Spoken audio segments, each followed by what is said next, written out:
Welcome to the Outcat Show.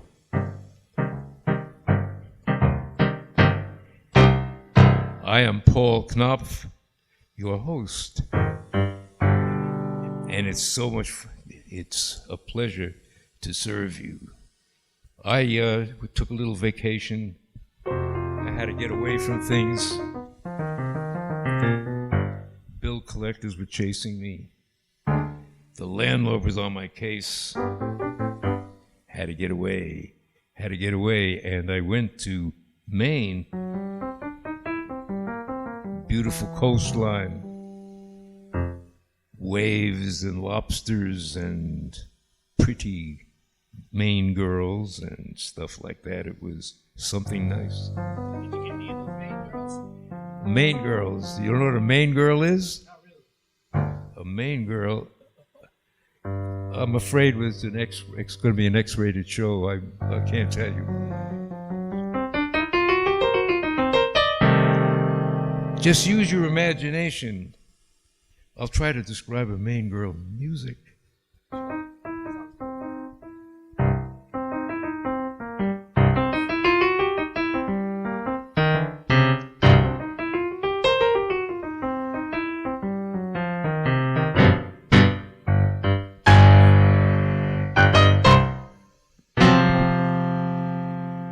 Maine girl. Well, some people have like their main man, you know. The guy says, well, you my main man, and all that. But I'm not that kind of guy. Well, I do have male friends that I share things with, but a Maine girl.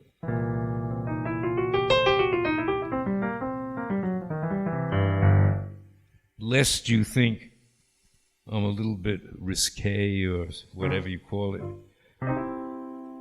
The basic thing at Maine for me was to see the beauty of the shoreline, very dramatic,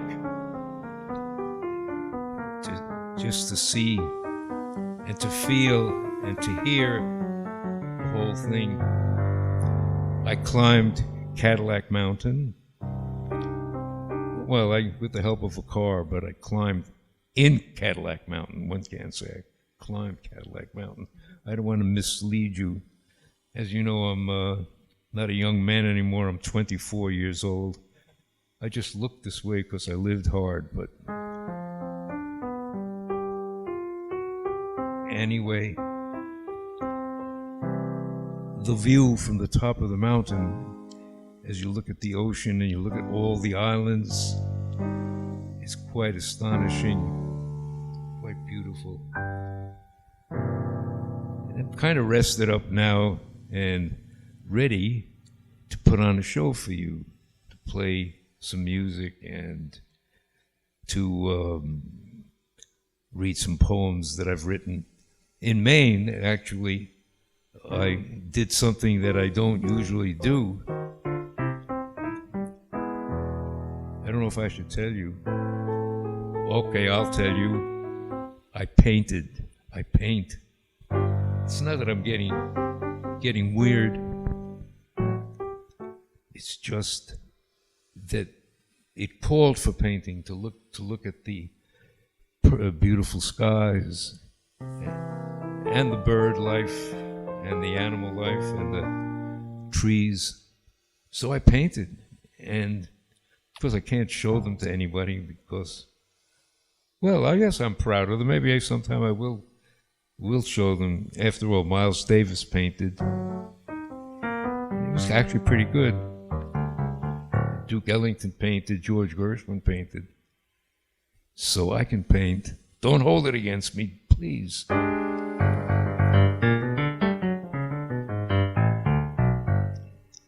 Also, I've written some poems. There's one I'd like to show you. It's not a happy poem, but life isn't all beer and Skittles. What's that?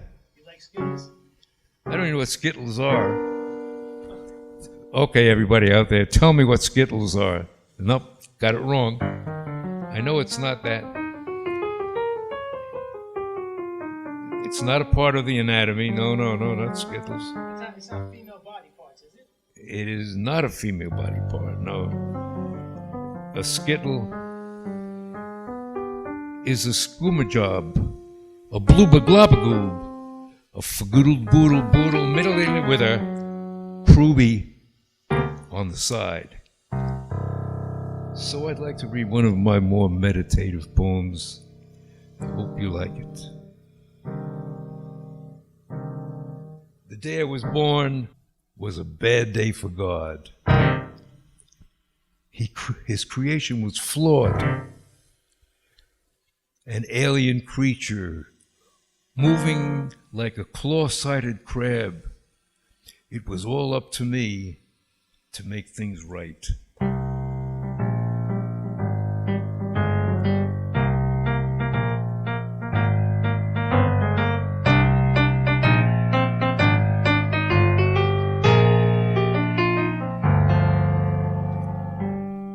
The hand of my beloved is wet and fruitful,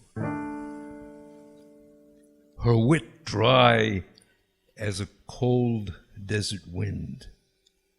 Her moving image, allegro staccatissimo.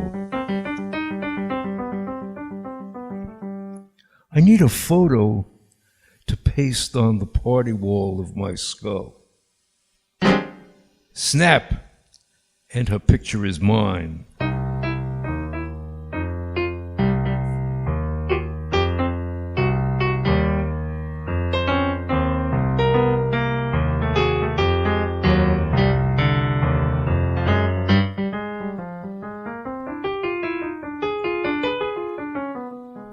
Snap, and her picture is mine.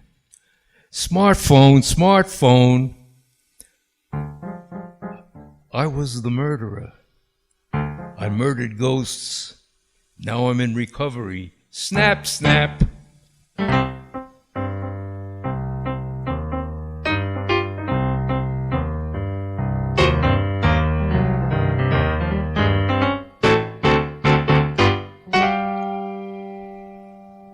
The day I die, how will it be for God?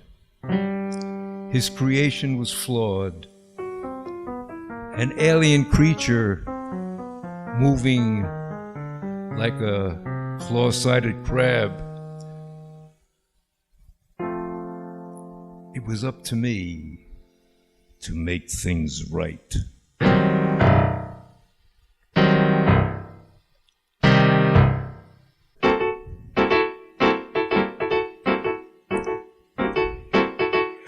Help! Help!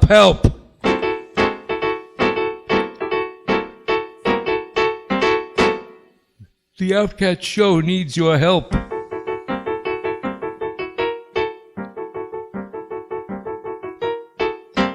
Please donate to the show by clicking the Make a Donation page.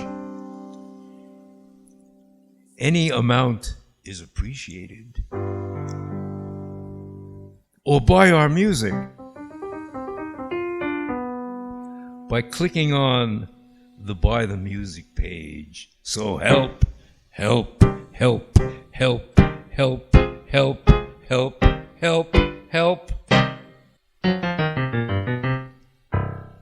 In the theater we sat for our blessed moments of rest. We studied war in the Ozarks, the shrill, angry rebuke of my M1 rifle still echoing in my ears in my moment of repose as I watched the black and white images dance across the screen. The pruning hooks of my dream life stir memories of late adolescence, beating plowshares into bayonets, Europe and the Pacific belching fire and fumes and body parts. Now, older and unwise, trying to figure out Hegel. My memory is pricked and prodded by a passage. The passage.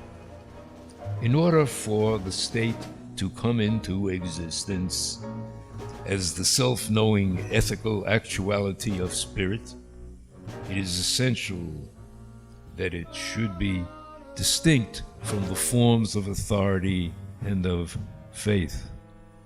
What was that about? I'm back. I'm back in the theater, an 18-year-old infantry rifleman, waiting for the movie feature, Why We Fight. Will my Molotov cocktail of mud and fear be a sacrament of substantiation? As a prelude to the film, the chaplain of faith exhorts, remain true to your wives and girlfriends.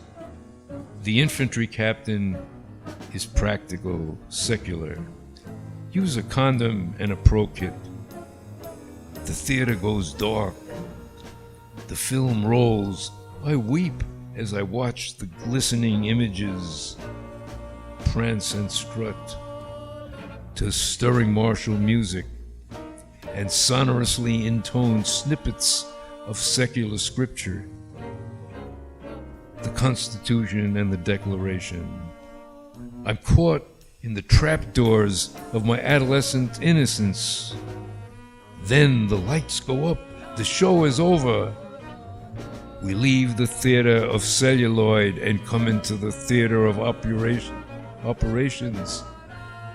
What did we buy? The hucksters know no race, know no place, but everywhere, where the traffic flows through a polluted river, and the cargo is all inclusive: love, honor, shoes, coal, hats, and the soul is a gated community, the law, the security guard over the treasure trove of greed. And the come. Cynicism's no answer. We write the script. We are the actors. We are the subject of our own history. The music in the background, that opus is called Strontium 90. A single from Jazz You Can Feel, Volume 1, available on iTunes, CD Baby, and Amazon, or go to the Buy the Music page on jazzyoucanfeel.com. Oh, and don't forget to listen to our Extra Outcat podcast below this one.